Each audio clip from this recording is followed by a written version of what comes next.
મારું નામ છે ભાવેશ ચોડવડિયા. હું મૂળ તો સૌરાષ્ટ્રનો રહેવાસી છું.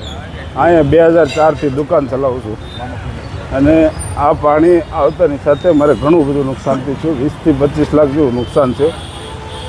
અને 2004માં મેં સ્ટાર્ટ કરી હતી દુકાન અને અટાણે સમજો ને કે આ નુકસાન આવતા હું રોડે ચડી ગયો છું. શું કહેશો, કોણ જવાબદાર? આમાં જવાબદાર તો સરકારને મારે ગણવી કે કોર્પોરેશનને ગણવું કે અધિકારી ઉચ્ચ અધિકારીઓને ગણવા. આમાં કાંઈ મને ટપો પડતો નથી. અમારે તો છે નાની દુકાન હોય, દુકાનો પ્રમાણે અમે હાલતા હોય ને દુકાનમાં અમને બીજી કંઈ ખબર નોલેજ ન હોય. હવે અમારે આ વિસ્તારમાં પાણી હતું અને સાકેતધામ વિસ્તારમાં પાણી નહોતું, એટલે અમારો વિસ્તાર તો બધો સેમ જ આવે છે. છતાં આ રીતના કેમ છો એમાં અમને કંઈ ખબર પડતી નથી. છતાં અમારે 18-20 લાખ રૂપિયા એવું નુકસાન છે.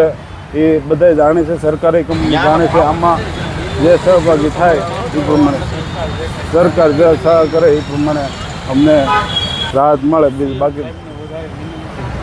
અને આમાં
ન્યામાં ખાવા નથી, વિડીયો ઉતરી ગયેલો તમારે કમાવાનું નથી.